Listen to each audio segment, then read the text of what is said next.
নিয়মে একদিন ছেড়ে যেতেই হবে সব কিছু। না, আমি তো তাকে যেতে দেবই না। আরে তুই বাচ্চা এলে শোন, কলেজে পড়া মানে কিছু নোট মুখস্থ করা না। তবে আমার থেকেও বেশি ভালো যায়। Education is not just going to school and getting a degree. It's about getting the knowledge and absorbing the truth about the life. তোদের মনে থাকে তো? নিশ্চয়ই বাবা, জানি না কতটা পারবো, চেষ্টা করবো। ওই দেখ, আমরা হাঁটতে হাঁটতে চলে আসলাম তো কলেজ। চল চল চল। আমার কলেজ বলছি বাবা। হ্যাঁ, এইভাবে নিজের করে তো ভাবতে হয়। আমরা শহর হোক, দেশ হোক, গ্রাম হোক, স্কুল হোক, কলেজ হোক, এভাবে নিজের করে ভাবতে পারলে তো আর আমরা এত হিংসা, হানাহানি, মারপিট, দাঙ্গা দেখতে পেতাম না।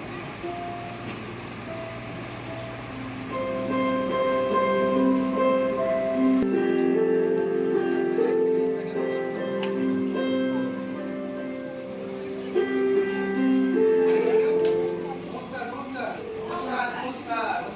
আসুন। হ্যাঁ, না, আপনাকেও অপেক্ষা করছি, হ্যাঁ।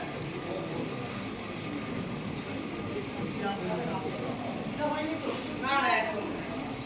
বুঝলেন ম্যাডাম, ওই বিজয় চট্টোপাধ্যায় এই কলেজের সমস্ত চাকরি উদ্বোধন করি এই কলেজের সমস্ত চাকরি আমার থেকে তুলে তোমার হাতে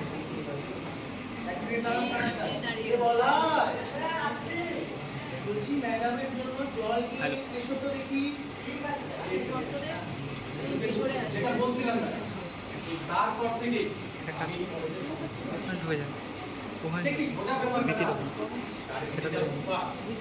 সন্ধ্যা হলে কোনো কথা নেই আর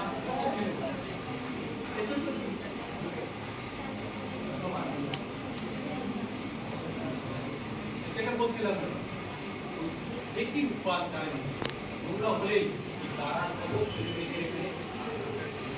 ওই কেউ এসে বলে চাবি দাও, বেঞ্চ পেতে আমরা একটু আবার কেউ এসে বলে চাবি দাও, আমরা তার সাথে আগে কত সময় কাটাবো। আমি থাকতে ম্যাডাম সেটি হবার এই বলার ম্যাডাম আর মাস্টার মশাইয়ের জন্য একটু চায়ের ব্যবস্থা করো তো দেখি। আর মাস্টার মশাই বলছি আসুন, আমরা লাগছো না ছেড়েছে। হ্যাঁ, ম্যাডাম এখানে আপনি আপনার নাম অ্যাড্রেস সেটা করে দিন।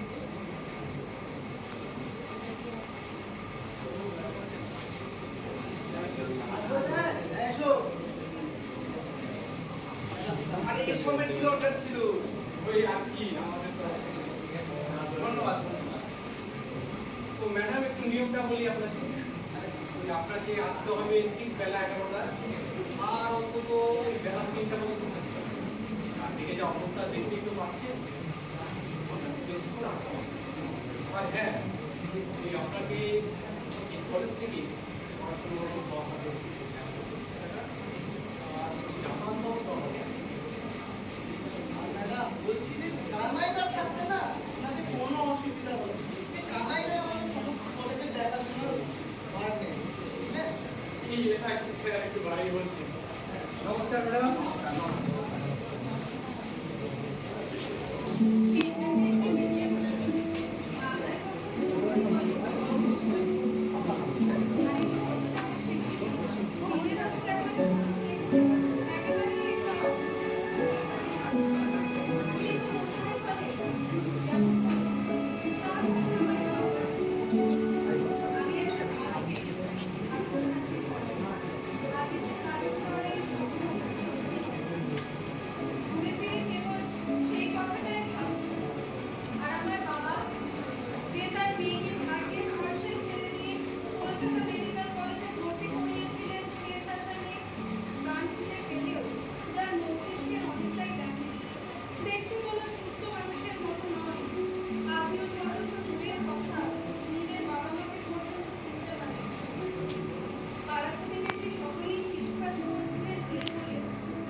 পদাবলী হল শ্রীকৃষ্ণ কীর্তনের একটা পাই, শ্রীকৃষ্ণ এবং রাধার একটি প্রেম যোগ, ঠিক আছে? সেটা নিয়ে কাজ দুটো লাইন শোনা। সইতে বা শোনাই বা শ্যাম নাম, কানের ভিতর দিয়া মনকে বসিল, আকুল করিল মোর প্রাণ। এর অর্থ হলো চণ্ডীদাসের লেখা অনুরাগের এই পদটি রাধা কৃষ্ণ অনুরাগের কথা আলোচনা করা হয়েছে। এই রাগের গাঢ়তায় সুস্পষ্ট হয়েছে সমস্ত কিছু। মিলনের পূর্বে দর্শন এবং শ্রবণের দ্বারা হৃদয় প্রেম অনুভূত হয়েছে, সেই কথাই এখানে বলা হয়েছে, ঠিক আছে? আজ এই অবধি থাকলো, পরের দিন আবার আচ্ছা, তোদের যদি কারো কোনো প্রশ্ন থেকে থাকে তাহলে করতে পারিস। ম্যাম আপনার নাম কি? ম্যাম আপনার বাড়ি কোথায়? ম্যাম আপনি কি সব বিষয়ে পড়বেন? ম্যাম এটা কি রবীন্দ্রনাথ ঠাকুর লেখা কবিতা? ম্যাম কালকে কখন ক্লাস হবে? ম্যাম আপনার বাড়ি কোথায়? ম্যাম আপনার বাড়ি কোথায়? ম্যাম আপনার বাড়ি কোথায়?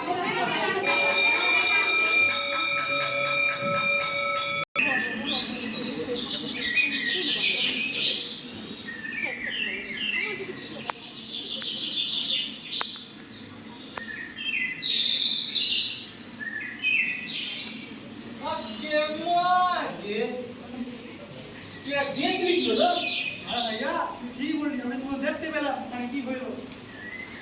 আরে তোমার কত লাগে? এটা কি প্রাইমারি স্কুল আছে? আরে না রে পাগলা, এটা বলে কলেজ। কি করে তুই এটা? হ্যাঁ? এটা কলেজ কি করে হবে রে? কোনো বিল্ডিং নাই, কিছু নাই, কলেজ কি করে হবে?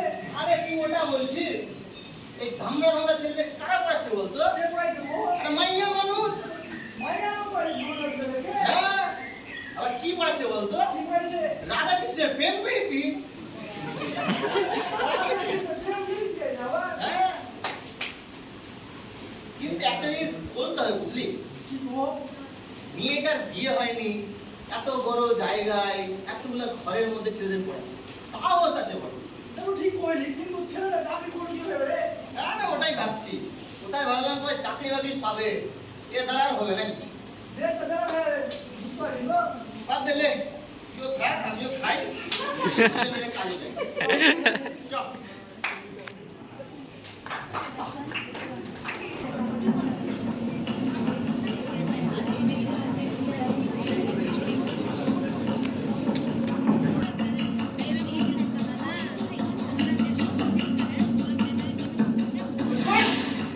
ওই এসএসআই ছেলেমেয়েগুলো মস্ত বড় মাতব্বরি করছে। ওদের পাকামি আর সহ্য হচ্ছে না আমার। ওদের উপরে একটু নজরদারি রাখিস। আরে তুমি কি চিন্তাই করো না, যদি দেখি বেশি বাড়াবাড়ি করছে না, সবগুলোকে ক্লিয়ার বৃন্দাবন পাঠিয়ে দেবো। দরকার পড়লে বাড়ি চাপা দিয়ে দে। একদম। কিন্তু যা করবি সব রাতের অন্ধকারে, চারিদিকে পুলিশে জানাবো না, সব কিন্তু দেখে শুনে করতে হবে। একদম। আর শোন, ওদের নমিনেশনের কথা মাথায় আছে তো? একটা মস্ত বড় মিষ্টি বার করতে হবে। আরে ওটারও আমি সব দেখে রেখেছি বুঝলা, সব ছাত্রছাত্রীদের বলেছি তোরা যদি না আসলি তোর কলেজে ঢুকা পড়াবো। তাই কর, নমিনেশনে যেন ওরা না ঢুকতে পারে। একদম। শোন, ওরা কিন্তু আমাদের আটকানোর চেষ্টা করবে, কিন্তু আমাদের রুখে দাঁড়াতে হবে। দিনের পর দিন ওদের এই আগ্রাসন নীতি আমরা কোনো মতেই মেনে নেব না। একেবারে কলেজের শিক্ষার হার আরো মজবুত করতে হবে, আর এই লড়াই করতে হবে আমাদেরই। আসল মাটি সোজা সঙ্গে আনবি না, কিন্তু কোনো ঝামেলা হলে সেগুলো পেতে যেন কোনো অসুবিধা না হয়। একদম। এবার শুধু বলো পয়সা ছাড়া তো ব্যাপার আছে। টাকা রাখবে, একদম। সব ছাড়বো, কিন্তু নমিনেশনে যেন ওরা না ঢুকতে পারে। চিন্তা করো না। ওরা ফোন দিয়ে রাখছে, আমাদের নাকি নমিনেশন হতে দিবে না। ওরা তো চাই, ওরা তো চাই যে আমরা নমিনেশন পাই, বেশ না করতে পারি। ওরা তো এই গণতন্ত্রের হত্যা চাই, ওরা হত্যা চাই কলেজ উন্নয়নের, ওরা হত্যা চাই ছাত্রদের কল্যাণের। কিন্তু এই অন্যায়ের বিরুদ্ধে আমাদের রুখে দাঁড়াতে হবে, এই অন্যায়ের বিরুদ্ধে আমাদের প্রতিবাদ করতেই হবে। এই প্রতিবাদ শুধু আমাদের স্বার্থে নয়, মনে রাখিস, এই প্রতিবাদ এই কলেজ উন্নয়নের স্বার্থে, এই প্রতিবাদ এই প্রত্যেক ছাত্রের কল্যাণের স্বার্থে। এই লড়াই সত্যের জয় হবে, এই লড়াই জিত হবে আর হবে। এই কাজ জিন্দাবাদ।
লাগছে না।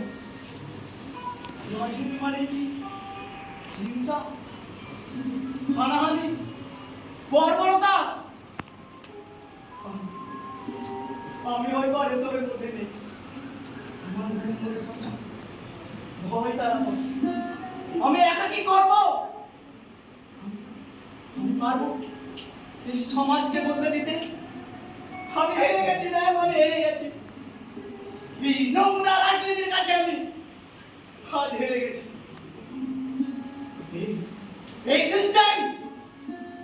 সিস্টেমের মধ্যে আমি হারিয়ে যাবো না তো ম্যাম। এই সিস্টেমকেই স্বচ্ছ করার দায়িত্ব তোদেরকে নিতে হবে অনেক।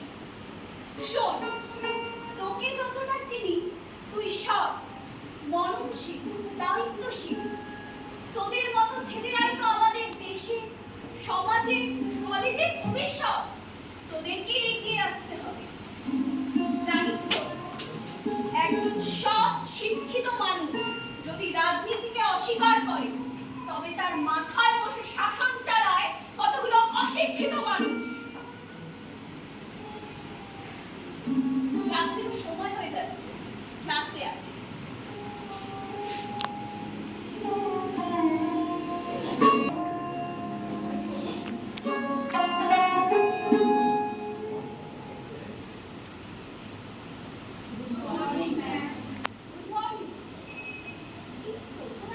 শান্ত এরকমটাই তো চাইলে। গতকাল যা বললো না কলেজের কাছে রাজনীতি আছে বলে এমন পরিস্থিতি নেন কি দরকার কলেজে রাজনীতি দেওয়ার? ভিন্ন করি রাজনীতি টিভিতে সবসময় মারপিট দাঙ্গা হাঙ্গামা লেগে আছে ম্যাম। এই রাজনীতি কিছু তুলে দেওয়া যায় না? বুঝতে পারছি তোদের ক্ষোভ আর খারাপ লাগার জায়গাটা। এই খারাপ লাগাটা আমাদেরও আছে জানিস, কিন্তু কি বলতো, রাজনীতি আছে বলেই দুবেলা দুমুঠো খেতে পাচ্ছিস। রাজনীতি আছে বলেই রাস্তা, বাসস্থান, কর্মস্থান এইসব। কোথায় সুযোগ সুবিধা নেই? যারা অন্যায় করে দিনের পর দিন তারা রাস্তায় ঘুরে বেড়ায়, আর যারা নির্দোষ তারা শাস্তি পায়। আমার দাদা ইউনিভার্সিটির ফার্স্ট ক্লাস পাস,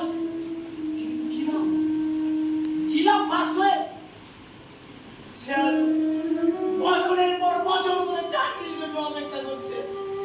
আমার বাবা ইউপি থেকে আর ফেরেনি না। জানিস না, আমার বোনটাকে ওরা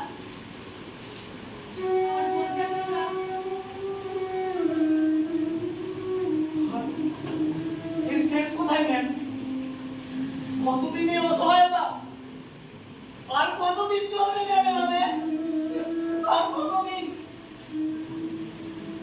তোদের মতো ছেলেরাই তো আমাদের কলেজের, সমাজের, দেশের ভবিষ্যৎ। তোদেরকে এগিয়ে আসতে হবে। মনে নেই রবি ঠাকুরের সেই কবিতা, এই শান্ত শুষ্ক ভগ্ন বুকে ধনিয়া তুলিতে হবে আশা, ডাকিয়া বলিতে হবে মুহূর্ত তুলিয়াসি, একত্র দাঁড়াও দেখি সবে। শির ও শির দ্বারা সোজা করে রুখে দাঁড়াতে হবে। এই গভীর অন্ধকারে আলোর দিশা দেখানোর নামই তো রাজনীতি। যেমন ভাবে আমাদের ইংরেজদের শাসন থেকে রক্ষা করেছিলেন মহাত্মা, নেতাজি, ভগৎ সিং এর মতো মানুষেরা। আমরা স্বাধীন হয়েছি ঠিকই, কিন্তু সত্যিকারের বাঁচবার মতো বাঁচার অধিকার পেয়েছি কই? আর এই অধিকারের লড়াই আমাদেরকেই চালিয়ে নিয়ে যেতে হবে। এই অধিকারের লড়াই তোদেরকেই চালিয়ে নিয়ে যেতে হবে। এই অধিকারের লড়াই তোদেরকেই চালিয়ে নিয়ে যেতে হবে।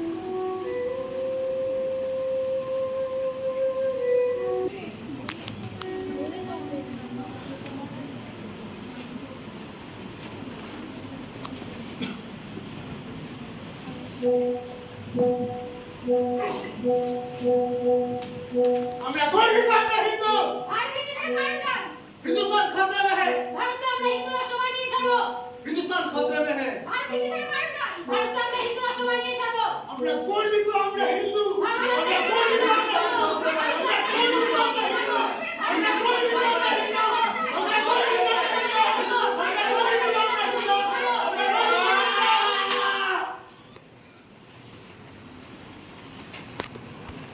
এই সোশ্যাল মিডিয়া শুধু সারাক্ষণ হিন্দু মুসলিম এই কোন পথে এগোচ্ছি আমরা? এই কোন গভীর অন্ধকার ফেরে আসছে আমাদের দিকে? আমরা দিন দিন কেন বলে যাচ্ছি এই পৃথিবীটা সব মানুষের দেশ, যারা লড়াই করে গেছে কোনো স্বাধীনতা ছিনিয়ে নিয়ে এসেছিল। আমার নেতাজি, আমার গান্ধী, আমার ক্ষুদিরাম, আমার মাতঙ্গিনী, আমার মাতঙ্গিনীদের কথা কখনো বলেননি আমি গর্বিত, আমি ভারতীয়। আরে ভারতবর্ষ সবার, কিন্তু এখন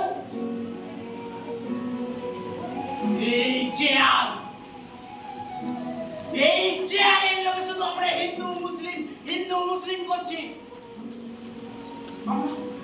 আমরা ভুলে যেতে পারি না এই দ্বন্দ্ব, এই হিংসা, এই ভেদাভেদ।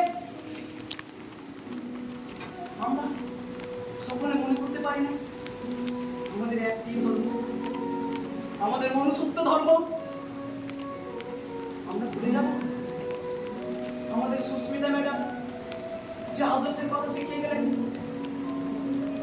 আমরা ভুলে যাব রবীন্দ্রনাথকে, যে রবীন্দ্রনাথ বলেছেন এসবে আর্য, এসো অনার্য, হিন্দু মুসলমান। আমরা ভুলে যাব নজরুলকে, যে নজরুল বলেছেন ওরা এক বৃন্তে দুটি কুসুম, হিন্দু মুসলমান, মুসলিম তার নয়নমণি, হিন্দু তাহার প্রাণ।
যেমন বিজন, নীলাদ্রি, বিক্রম, সঙ্গীতা, বিষ্ণু, তারা আজ এই কলেজেই প্রতিষ্ঠিত।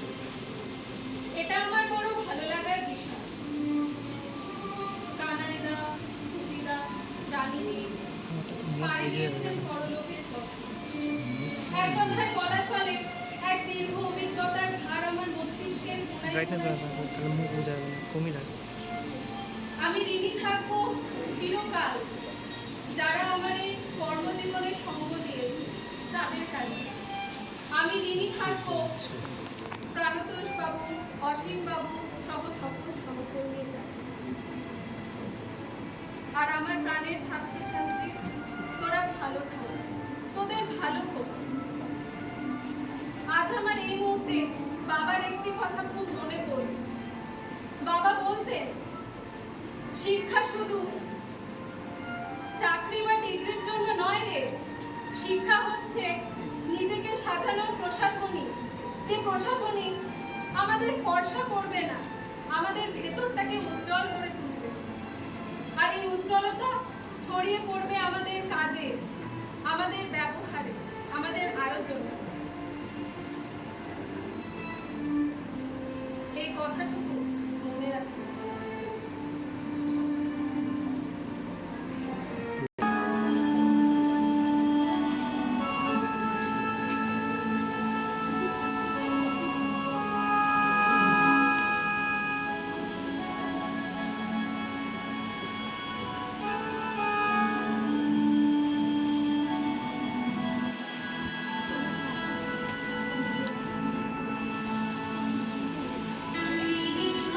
Thank you.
ধন্যবাদ সকলকে। নাটক একজনের নয়, এতজন আছে মঞ্চে এবং মঞ্চের বাইরেও রয়েছে।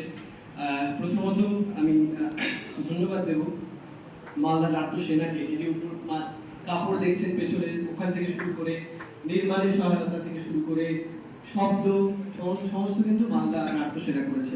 নির্মাণে সহায়তা করেছে আমাকে বিপক্ষতা। মেহেদিটা আছে, মেহেদিটাকে নাট্য সেনা থেকে রয়েছেন, তাকে একটু মঞ্চে ডেকে দেবো। আমাদের সর্বোপরি শব্দ প্রক্ষেপণ কেদারদা, শুভঙ্কর সাউ এবং টেকনিক্যাল বিষয়ে দেখেছে আমাদের কম্পিউটার সায়েন্স বিভাগের শুভঙ্কর। আলো দিয়েছে কুণালদা এবং কুণালদা আমার প্রাক্তন ছাত্র বটে, যিনি আলো দিয়েছেন। সহায়তা করেছে দেবাংশু। রয়েছে আমাদের প্রাক্তন ছাত্র রাজীবদা। রাজীবদা অভিনয়ের সঙ্গে যুক্ত আছেন দীর্ঘদিন, সে আমাদের সময় দিয়েছে। আর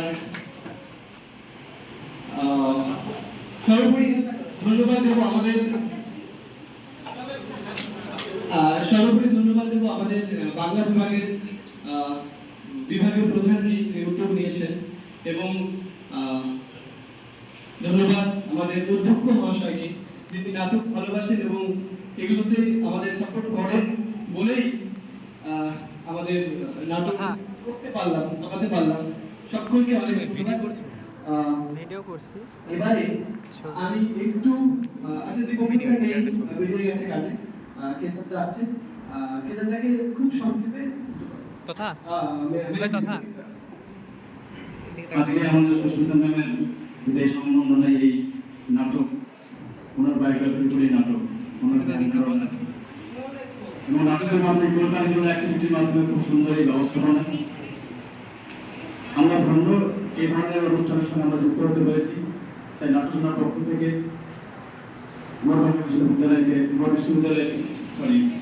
মহাবিদ্যালয়কে আমরা ধন্যবাদ জানাচ্ছি। আর ধন্যবাদ জানাচ্ছি আমরা এই সমস্ত ছাত্রছাত্রীদের যাতে